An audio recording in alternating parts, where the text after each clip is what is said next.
ones that are levying that tax. So what's the effect of an inflation tax? So you've got more money available to the banks. Let's use the example of Wells Fargo. The money goes from the Federal Reserve into the first level of banks. And so what they can do is they can invest that money at the current dollar value. And so they'll get the money into the economy and invest it in wherever they're going to invest that resource for a while the dollar still has some value. It still has the current value. But then what happens is, as those dollars start to get out into the economy more and more, and you inflate the money supply, then the value of any one particular dollar starts to decline. Now, if you think about it, then after a while, that bank, say, makes a loan to Walmart. But now the dollars that Walmart was given are worth less because of inflation than those same dollars were when Wells Fargo originally received them from the Federal Reserve. And so then again, you have more and more dollars getting in the economy, and the inflation occurring, the devaluation of the dollar, and then Walmart obviously is going to pay its workers, but the systematic devaluation, the dollars are worth even less. So if you think about it, the Federal Reserve injects money into preferred businesses, and then they benefit the most because the money has the highest value at that point, while the trickle down to the poor and middle class takes the longest, and so by the time they receive the dollars, they're worth less and less. And so this inflation tax is an insidious tax that affects the poor and middle class the most, by far. If you look at Timothy Geithner's, the Treasury Secretary, it's interesting that this quote and the quote on the next slide I want to pay real close attention to. October 18th, 2010, Timothy Geithner said, "It is very important for people to understand that the United States of America and no country around the world can devalue its way to prosperity to be competitive. It is not a viable, feasible strategy, and we will not engage in it." And he was putting pressure on China to stop devaluing its currency. So the United States was posturing here and saying, China, don't do this. It's hurting us. It's hurting everybody. Now look at this quote. Now, if you go back here, this is on October 18th. October 15th, the Federal Reserve Chairman, Ben Bernanke, said, "Inflation is running at rates that are too low relative to the levels that committee judged to be most consistent with the dual mandate." And so the Federal Reserve's dual mandate is maximum employment and price stability. And so the Federal Reserve's official inflation is 1.14% at that point. But others estimate it as high as 8.5%. And so one of the things I'm trying to point out here is that, it seems that there's a huge discrepancy, but between what the Federal Reserve and the government officials are saying inflation rates are, and what other people in the economy are saying. And that's important, because I believe what you'll see is that senior citizens in 2011 won't get their cost of living increase on their Social Security checks, because the inflation rate is supposedly so low.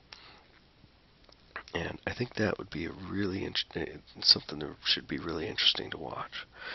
He also states, Ben Bernanke, that a modestly positive inflation rate over the longer run is most consistent with the dual mandate. So it seems as though, remember, on the last slide, Geithner was saying no country should devalue its way to prosperity, or can't devalue its way to prosperity. And 3 days earlier, Ben Bernanke is saying a positive inflation rate, meaning a devaluation rate over time, over the longer run, is most consistent with the dual mandate. They can't both be true, right? One of them has to be false. So another thing is that investors are nervous. Excuse me.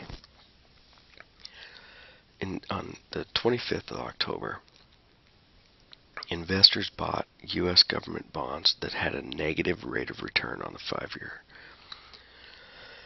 $28 billion were bid for these bonds. Now, what do I mean by that? These investors paid $105.50 for a $100 bond. What that means is they paid $105.50, and in 5 years from now, the government's going to give them $100 back. And that's crazy. I mean, they've said, I'm willing to take a 5.5% hit on my money right there, right off the top. And you know, you read about this. It was just a few days ago, and you read about it, and you're thinking, what are they doing? It doesn't make any sense. There's no possible way for them to make money there. But until you read the fine print, why did they do it? Because those bonds are protected from inflation. And if you so these investors are saying, look, the inflation is way worse than 1.16% that the government is saying and the Federal Reserve is suggesting, and we're going to protect our money. And they look like they're onto something, because if you look at, if they'd have made that same purchase from 2005 to 2009 and purchased the bonds in 2005, the $105.50 they paid would have lost value down to $93.29. And so if we have the same or inflation rate or worse over those the next 5 years, this bond, purchasing a $100 bond for $105.50 would be a reasonable way to protect your investment. So, you know, what options do we have as states? You know, the state economies are also hurt here.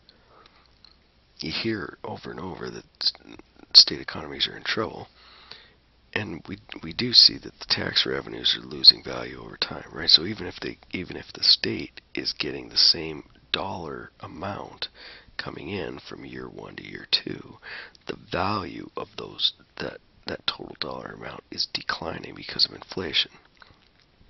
You know, because prices are going up. So the same revenues coming in can't purchase the same items. And so what we're finding is state after state is struggling to provide current services. They're not being able to meet all the needs from that they were able to meet the prior year. And so what you see is the states are trying to make decisions about whether or not they can increase taxes, should they cut programs, something like that. It's really put states in a bind. And so Thomas Jefferson had 4 options for the states.